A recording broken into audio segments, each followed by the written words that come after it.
Pope, পাদ্রী pope, মুসলমানদের যেমন মৌলানা, হিন্দুদের যেমন ব্রাহ্মণ, আর এই রকম হলো খ্রিস্টানদের আছে ওই রকম গুরু আছে আপনার এদের মারোয়ারিদের। তেমনি যারা ইহুদি আর নাসারা তাদের আলেমকে পোপ বলে, পাদ্রী বলে।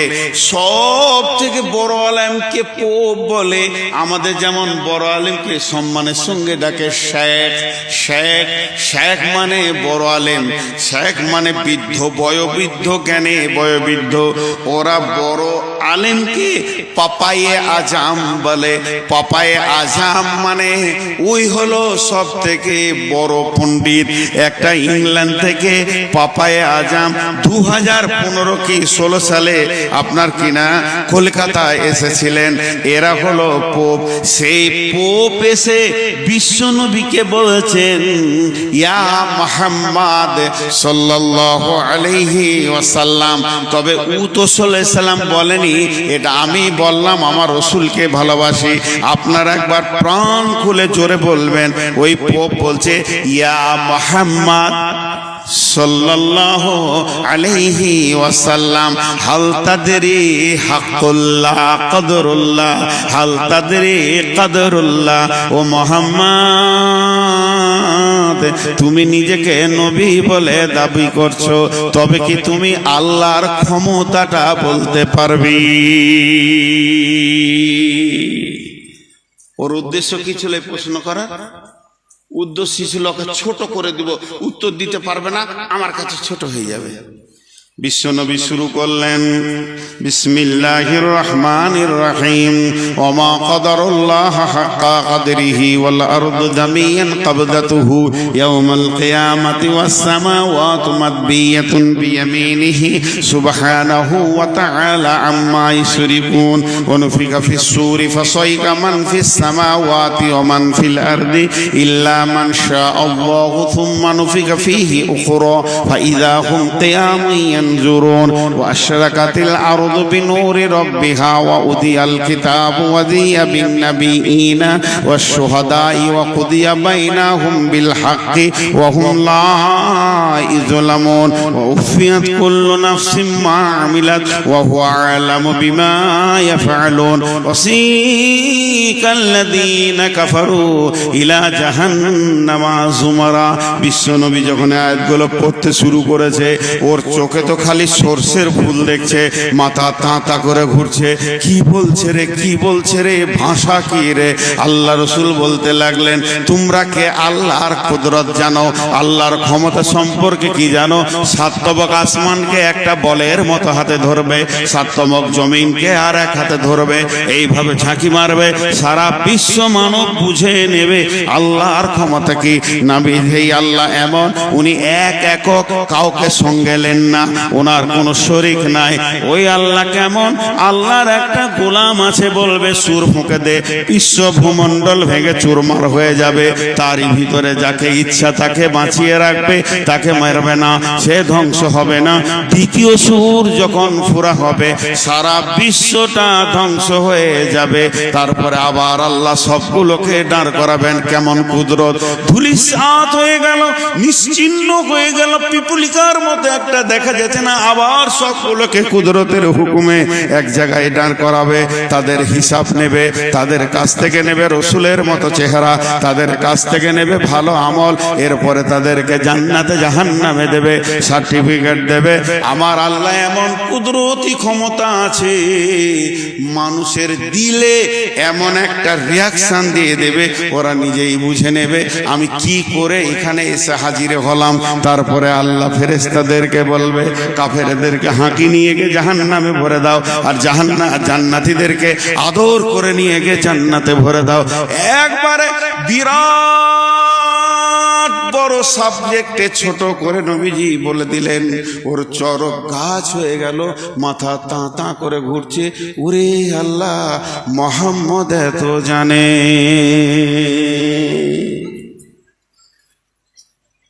জি ভাই, আমরা নিজেদেরকে ভাবি না। আর দুটো আয়াত বলবো, يسألونك عن الساعة أيان مرساها فيما أنت ذكراها إلى ربك منتهاها। আবার আল্লাহ রসুলকে প্রশ্ন করা হতো সেই কিয়ামত কবে হবে? ইয়াসআলুনাকা আনিস সাআতি আইয়ানা মুরসাহা, হে নবী বলে দাও কিয়ামত কবে হবে। আল্লাহর নবী বলছেন যে ব্যাপারে তোমরা জিকির করছো এই ব্যাপারটা এইটা নয়, এই ব্যাপারটা আছে ইলা রব্বিকা মুনতাহাহা, এটা কবে শুরু হবে তো রবের কাছে আছে ডেট, তারিখ, সময় নির্দিষ্ট করা আছে। ইল্লা কান্নাহুম ইয়াউমা ইয়ারাউনাহা লাম ইয়ালবাসু ইল্লা আসিয়াতান আও দুহাহা, এটা যেদিন হবে তোদেরকে যখন দাঁড় করানো হবে তোরা কিয়ামতের মাঠে দাঁড়িয়ে বলবি আমি দুনিয়াতে এক বেলা ছিলাম কিংবা এক সকাল এক সন্ধ্যা ছিলাম, বেশি দিন আমি দুনিয়া করিনি।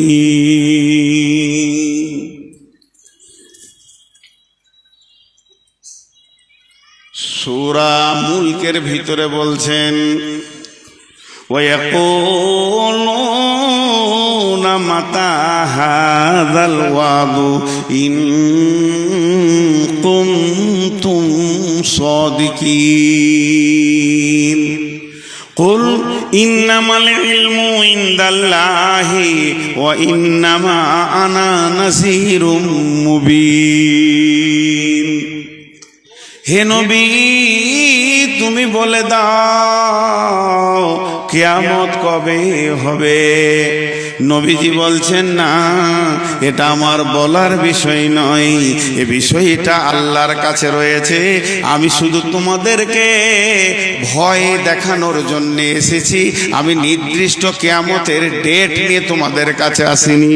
ইন্নামা আনা নাযীরুম মুবিন, নিশ্চয়ই আমি তোমাদেরকে প্রকাশ্য ভয় দেখাবো যাতে করে তোমরা ভীতু হয়ে যাবে, সেই দিনের জন্য প্রস্তুতি নেবে, মাল রেডি করে রেডি হয়ে যাবে, যেহেতু কিয়ামত হবেই।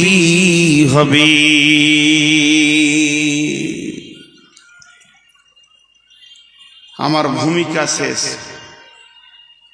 ভূমিকাটাকে আমি 1 মিনিটে গোটাবো, 1 মিনিট লাগবে না, 30 সেকেন্ড। এতক্ষণ আমি যা বললাম তাতে করে একটা বহির প্রকাশ হলো কিয়ামত হবেই।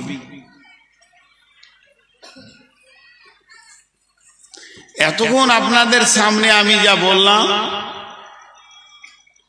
তার টোটাল একটা অঙ্ক দেখা গেল, অ্যামাউন্ট পাওয়া গেল, কিয়ামত হবেই, এই জিনিসটা পাওয়া গেল। তাহলে সেটা কত দূরে, সেটা কত দূরে? বিশ্বনবী এত দূর বলেছেন বারটা থাকবে শুক্রবার, যেদিন ইসরাফিল সুর ফুঁকবে, বারটা থাকবে শুক্রবার, যেদিন ইসরাফিল সুর ফুঁকবে মাসটা থাকবে মুহররম মাস, মুহররম মাসের 10 তারিখে শুক্রবার, সেই দিন কিয়ামত শুরু হয়ে যাবে। কিয়ামত যত কাছে আসবে মানুষের ভিতরে তত ব্যস্ততা বেড়ে যাবে, মানুষ একজনও চুপচাপ বসে থাকবে না, বসার সময় থাকবে না। এই করতে করতে যেদিন কিয়ামত হবে, যেদিন কিয়ামত হবে, আগামী সকাল শুক্রবার যদি কিয়ামত হয়, সেই দিন পৃথিবীতে যতজন মানুষ বেঁচে থাকবে 100তে 100 জন ব্যস্ত হয়ে যাবে, একটা লোককে ফ্রি দেখা যাবে না। চাষিরা মাঠের দিকে দৌড়বে, ছেলেরা স্কুলের দিকে মাদ্রাসার দিকে দৌড়বে, শিক্ষকরা ডিউটির দিকে দৌড়বে, খরিদ্দার দোকানের দিকে দৌড়বে, দোকানদার দোকান খুলবে, গোটা পৃথিবী যেন ব্যস্ততা নিয়ে উঠবে। এমন সময় বিশ্বনবী বলছেন একটা খরিদ্দার কাপড়ের দোকান যাবে, কাপড়টাকে দেখবে, বলবে কাপড়টা আমার পছন্দ হয়ে গেছে, এটা বুখারীর হাদিস। তারপরে বলবে ভাইয়া আমাকে এটা 3 মিটার কি 5 মিটার দিয়ে দাও। দোকানদার তাড়াতাড়ি করে মিটারটা মাপবে, মেপে কাঁচিটা ধরবে আর খরিদ্দার পকেট থেকে টাকাটা বের করে ধরে থাকবে, ও কাপড়টা কেটে দেবে, এই টাকাটা দিয়ে দেবে। এই নিয়তে ওর হাতে কাঁচি, এর হাতে টাকা, কাঁচিটা বসাতে যাবে, বসানো আর হবে না। অনুফিকা ফিস সূরি ফাসাইকা মান ফিস সামাওয়াতি ওয়া মান ফিল আরদি। ওই অবস্থায় ইসরাফিল সুর ফেঁকে দিবে, হাত থেকে কাঁচি পড়ে যাবে, হাত থেকে টাকা পড়ে যাবে। মানুষ নাফসি নাফসি নাফসি নাফসি নাফসি নাফসি নাফসি নাফসি নাফসি নাফসি করবে। এই জন্য সূরা নাজিয়াতে ওরা বলেছে আবার কি আমাদেরকে ফিরে আসতে হবে, গলে যাব, পচে যাব, কবরে মাটি হয়ে যাব, এরপরে কি পুনরুত্থান হবে নাকি? আল্লাহ বলছে হবে, এমন পুনরুত্থান হবে ফাইন্নামা হিয়া জাসরাতু ওয়াহিদা ফাইদা হুম বিসাহিরা। একটা হুঙ্কার মারবো আর তোদেরকে কিয়ামতের ময়দানে দাঁড় করিয়ে দেব। তখন ওইখানে ওরা বলছে এটা তো সব থেকে নোকসানের কথা। ওয়ান নাসিয়াতে গারকা ওয়ান নাসিতাতি নাসতা ওয়াসাবিহাতি সাবহা ফাসাবিকাতি সাবকা ফাল মুদাব্বিরাতি আমরা ইয়াউমা তারজুফুর রাজিফা তাতবাউহার রাদিফা কুলুবু ইয়াউমাইযি ওয়াসিফা আবসারুহা খাসিয়া ইয়াকুলুনা আইন্না লামারদুদুনা ফিল হাফিরা আইযা কুন্না ইদামান নাখিরা আইযা কুন্না ইদামান নাখিরা। আল্লাহ তাবারক ওয়া তাআলা বলছেন ওরাই বলবে গলে পচে যাওয়ার পর কি আবার পুনরুত্থান হবে?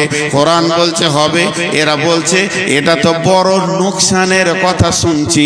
আবার যদি পুনর্বার আমাদের জীবিত হয়ে কিয়ামতে দাঁড়াতে হয় তো এটা আমার নোকসান ছাড়া এটা লাভ খুঁজে পেছি না।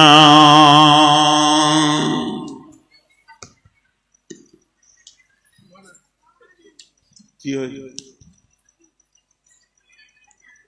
বলছিলাম কি মৌলানা মুফতি রায়হান উনি 3,70,000 কথা বলেন মোবাইল। আমি বায়ানের মাঝে কি করে তো করবো? তাহলে আমি কালেকশন শুরু করে দিই, আপনারা যা বলবেন আমি শুনবো, কারণ আপনারা কমিটি। আমি এতটুকু আপনাদের কথার বাইরে যাব না।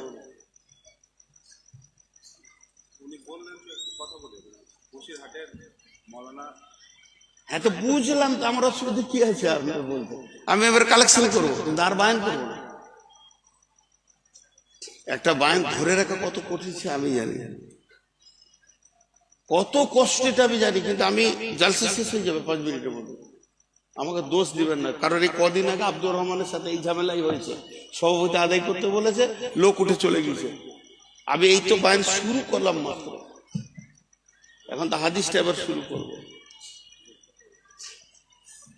আমি কিন্তু আদায় শুরু করবো। আসসালামু আলাইকুম। জি ভাই ভালো আছে। আপনি মুফতি সাহেব মানুষ, আবার থেকে অনেক আপার লেভেলের মানুষ, আপনি আমার শিক্ষিত শিক্ষক মানুষ। তা বায়ানের মাঝে ব্রেক করা ভাই যে কত কষ্ট। এই মাত্র 20 মিনিট হলো, আর মাঝে যদি আমি এই ব্রেক করি, আপনি তো আলেম মানুষ। হ্যাঁ, তা আপনি দান করেছেন 3 লক্ষ টাকা, শুনে খুশি হলাম। আচ্ছা আচ্ছা আচ্ছা, হ্যাঁ জি জি ঠিক আছে, দোয়া করবো। ফোনটা কাটে।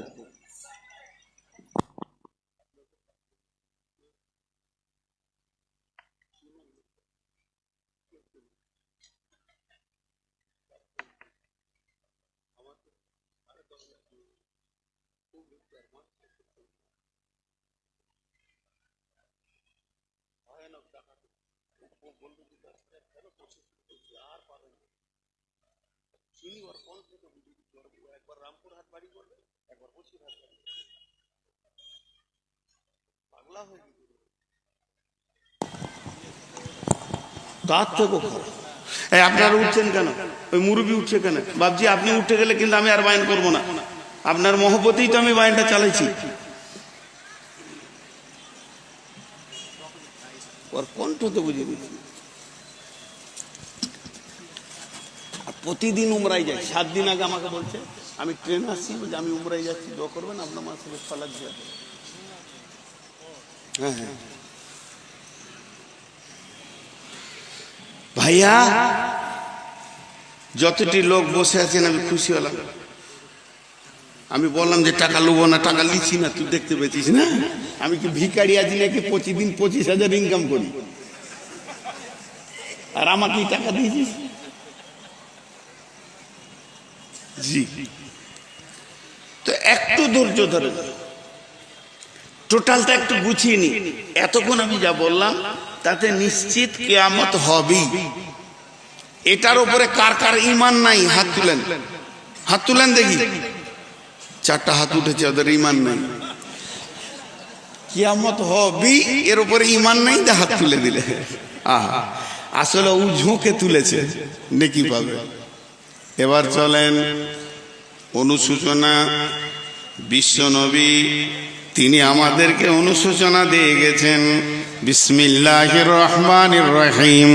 ওয়া নবী হুরায়রা রাদিয়াল্লাহু তাআলা আনহু قال قال رسول الله صلى الله عليه وسلم اذا اتخذ الفي ذبالا والمامانة مغنما والزكاة مغراما تعلم لغير دين آتى الرسول امرته أكا أمه। একটু অনুশোচনা দিব আপনাদেরকে। যতটি লোক বসে আছেন হাতগুলো ধরে বলছি 10 মিনিট আমাকে দেন, তারপর আমি বলবো আপনারা উঠে যান, তখন আপনারা আমাকে বলবেন, আপনি সময় দেন। 10টা মিনিট চেয়েছি ভিখারির মতো, 10টা মিনিট চেয়ে নিয়েছি।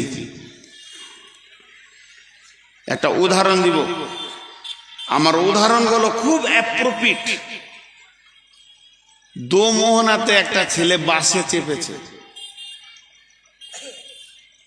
আর ওর পাশে এক মুরব্বী বসে আছে, আর ওই সিটের পেছনে আমার মতো বদমাস লোকটা বসে আছে। কি ঝামেলা লাগে দেখেন। যে ছেলেটা বাসে চেপেছে ও মুরব্বীকে বলছে, চাচা কিরে বাবা কলকাতা কত দূর যাবে? ও কলকাতা করণ দিকে গেছে, তো শুধুই যে কলকাতা কত দূর, ধৈর্য দেখেন। তো মুরব্বী ওর দিকে তাকিয়ে বলছে, ধৈর্য ধরে বা কলকাতা ঠিক পৌঁছাবি। আবার টুঙ্গি দিঘিতে বলছে, চাচা কলকাতা আর কত দূর?